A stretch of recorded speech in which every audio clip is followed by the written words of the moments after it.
Welcome to the Unity of Olympia podcast. I'm going to go off script for just a moment. I've gotten a little feedback about the word Lord, and not just a little, more than a little, actually.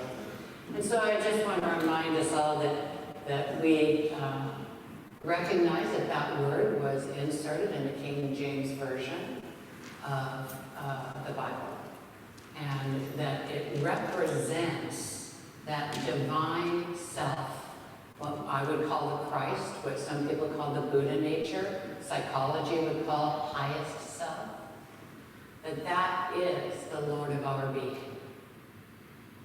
Okay, y'all okay? Yeah. Because we're doing Bible today. Get you on board here. In 1921, Unity's founder, Myrtle Fillmore, wrote her statement of faith, and it was long, very long.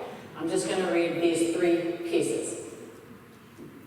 We believe that divine intelligence is present in every atom of humanity and matter, and that the more abundant life promised by Jesus is flooding the world and quickening the minds and bodies of people everywhere. We believe in the creative power of thoughts and words, that they do accomplish that whereunto they are sent. Okay. And that all people are held accountable for their words. We believe in the 12 disciples, the 12 powers of humanity, going forth into mind and body with authority to teach, preach, heal, and wholly save humanity and the world from sin, sickness, and death. Can I get an hallelujah? Hallelujah! So that language is not language I would use, but every single one of these statements are statements that I also believe. I believe that divine intelligence, what I would call God, is present everywhere. Everywhere. Here, there, everywhere. And it is the ground of our being. I believe that our thoughts create our experience of reality and can draw to us particular experiences. I believe that the 12 powers that we use as a teaching tool in Unity are part of every single person that ever walked the earth, whether it's well-developed, overdeveloped, or underdeveloped, that these are part of who we are. This year, our topic, our theme for the entire year has been Discover the Power Within You. And every month we've been focusing on one of the 12 powers. This month is the power of order. Thank you very much to our friend Elmo for talking about how order has worked in his life. The power of divine order is always working. For people who are newer to Unity, it may be easier to think about order as action and consequence. That's what happens. That something happens and there is an effect, right? That's a very simple way of looking at it. But that means that we are powerful with it. We can choose to take action that will result in consequences. For good, I hope. So, our message today is I can do all things through Christ in me. Try that on. I can do all things through Christ in me.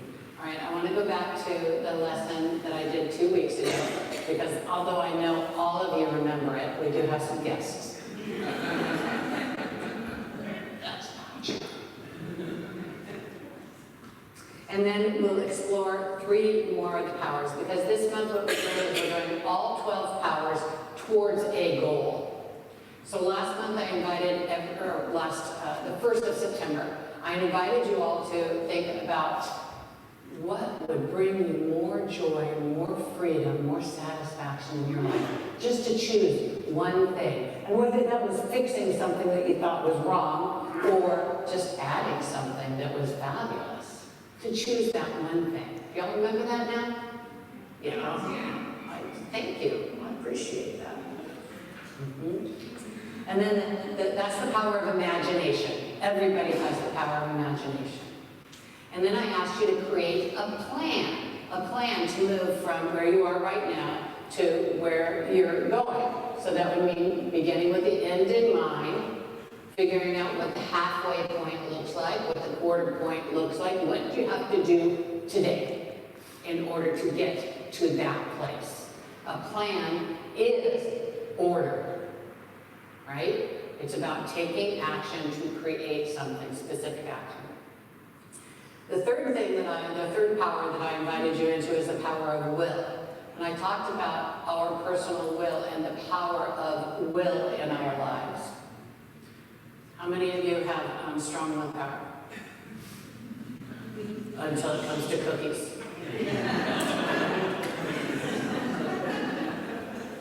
Yes! So that's been my story too. And I told you that, I told you I would share with you what my work around this is. I want to go to bed at a specific time at night and go to sleep and wake up at a specific time in the morning every day. I think that that's really great. I believe that that would bring me more health, more energy, more awareness and awakeness while I'm awake, more balance in my life. And so during the week, after we met 2 weeks ago, I created a plan. I created a plan for going to bed at a certain time and waking up at a certain time, and how that would look. You know, so I gave myself 2 weeks because I wanted to be done by today. Right? Right. That was my plan. Okay. And so then I also wanted to employ the power of will, so I recorded a message to myself, and I set my alarm on my phone to go off at 8:30 at night to remind me it's time to start getting ready. So I did that for 2 nights.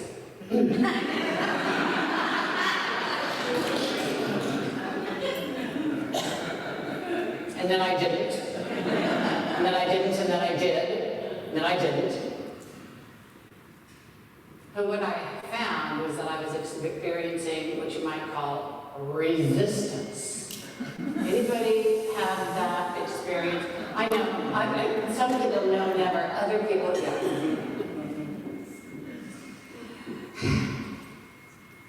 So, here's what I know about order. I know that order is about having a plan. It's about making a plan, following the plan, doing the footwork, and then letting go of the results, and then changing the plan. Not to give up on the end goal, but to meet the real world experience that we're having so that I can get to that goal. One of the things I found is that sometimes I don't get home until after 8 o'clock at night. And frankly, I like that downtime of an hour of checking out with Netflix or whatever, a fiction book, before I get ready for bed. And so I had to change my plan. Anybody actually try to do any of the stuff I suggested? Thank you. Did you have to change your plan? Yes! I'm so glad! I'm not alone. All right. Well, luckily, God is always working for my highest and best good. And so this past Thursday night, I went to our meditation group that we have here on Thursdays, which is also a practice of releasing. And I didn't know it was about resistance until my friend Susan said, we're going to work on releasing resistance tonight. And I went, thank you, God. I didn't even know that's what was really going on, that's what was blocking my way, was resistance. So, you know that saying, what you resist persists? Yeah. Thank you so much. And I believe that what we resist without knowing it, without accepting that that is a thing that's going on inside of us, that's actually what makes it persist more than anything else. that resistance ignored, denied. Sometimes denying stuff works and it just goes away.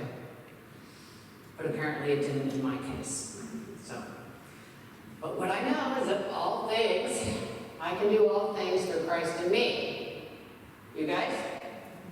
I can do all things through Christ in me. So what I decided was I needed some divine strength. Just like that story of David and Goliath that I told the kids today. The strong one is not the one that looks like strong. So when I think about willpower and strength, I think of Goliath, right? And I'm going to will it to happen. But then the real strength shows up as David, surrender. Surrendering to that will, aligning my will with my ego will, with my highest or Lord's will. Yeah, I threw that out there. My friend I was talking to about that word said, oh, let them get triggered. They can do the work. Something to do the work on. We all need to do our own work. Okay. And so that's what that is, turning my will over to. This isn't about my ego wanting me to be able to be a better person in the world. This is about my highest self wanting to be a blessing, not just to this body and mind, but to other people. Now that takes some strength. And this is where power of faith and release come in. Now I want to talk just briefly about what Unity teaches about faith. It teaches that Emily Cady wrote this book, Lessons in Truth. If you haven't read it and you think you are a Unity student, buy it, read it, ask me for a copy if you want it for free. I have extra copies. She says, there is blind faith, which is better than no faith at all. Blind faith is an instinctive trust in a power higher than ourselves. We don't have to have anything to show us it's true. Understanding faith is understanding that there is a power and presence that is supporting us, living in and through us, working for our highest and best good, because that is the highest and best good for the planet. Do you see the difference between blind faith? Yeah, I don't know what it is, but I'm gonna just trust God. Versus, I understand that this power and presence is right here within me, within you, all around us all the time. That's an understanding faith. Now, again, I want to say, blind faith is better than no faith at all. If you're at that point where you're like, just left atheist yesterday, showed up here today. I have this experience that says there's something more than humans. Fine, go with that. Because faith of any sort is valuable. I was asked about prayer one time when I was all these interviews at Unity Village when I went to school, and I was asked if I would pray as an opening for this interview. And so I did a prayer where I asked God to bless us with awareness, blah, blah, blah, blah. And then one of the interviewers says to me, so, if you have to ask God for stuff, do you not realize that God is right here, right now? I'm like, well, it's still nice to be polite.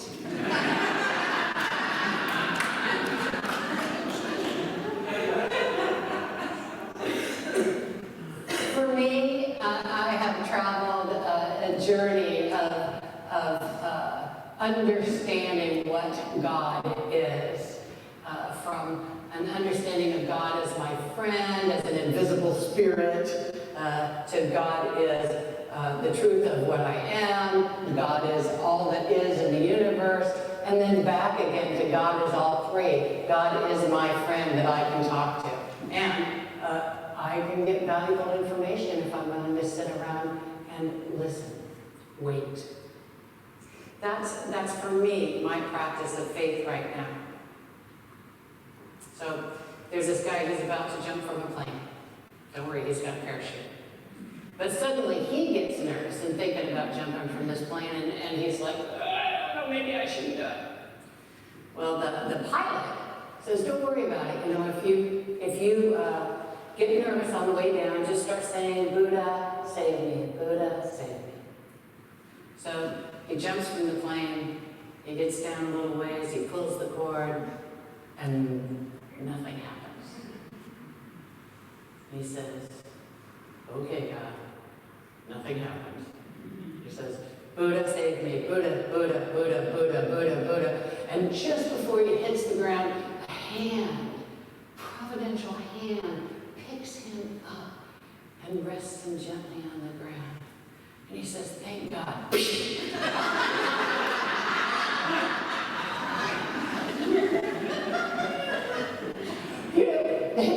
idea that another shoe is going to drop or something bad is going to happen, it is part of our ego that wants to keep us safe. It's okay. It's okay to just be aware of it. Just like that resistance, right? It's okay to just be aware of it. As a matter of fact, being aware that something bad is, that we have this idea actually keeps us safer than not being aware. Because when we're aware of it, we can negotiate it. When I become aware of that resistance, I can start moving into this idea that strength is recognizing that resistance. This is your power of divine strength too. Recognizing the blocks within you. And then we work with those blocks through affirmations and denials. So we may say, for me, I affirm, and before I go there, we affirm things because they are true, not because we want to make them true. If I say I affirm that I always go to bed at 9:30 at night and I fall asleep at 10 p.m. every single night, I will quickly find that that affirmation may not be true. But if I affirm that there is a power and presence working in and through my consciousness and my body for my highest and best good, so that I can be a blessing not just to me but to the world, and that consciousness is helping me move into greater experience in the physical world for that good. That is a fact. That is a fact.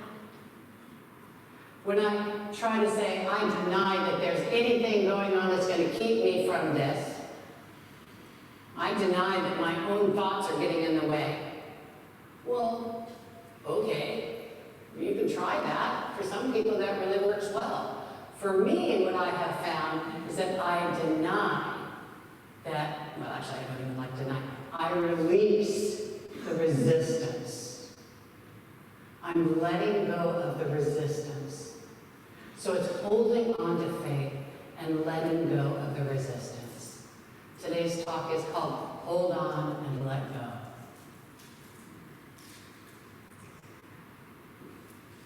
Matthew chapter 5. I told you it's going to be a lot of Bible. Are you ready for more Bible? I can do all things through Christ in me. Ready? I can do all things through Christ in me. Here we go. A little more Bible. Now, I'm going to read this passage twice. First, I'm going to read it in the language that most of you will have heard before. This is the, I forget what version it is. It's a version most of you have heard before. And then the second time, I'll read it from the Message Bible. Again, you have heard that it was said to those of ancient times, you shall not swear falsely, but carry out the vows you have made to the Lord. But I say to you, do not swear at all, either by heaven, for it is the throne of God, or by earth, for it is his footstool, or by Jerusalem, for it is the city of the great King. And do not swear by your head, for you cannot make one hair white or black. Let your word be yes, yes, or no, no. Anything more than this comes from the evil one. There's a reason that Unity relied on metaphysics. That's a whole lot to tear apart in there, right? Let me read it from the Message, and this is one of the most recent translations into American English from the Hebrew. Excuse me, not from the Hebrew, from the Greek. And don't say anything you don't mean.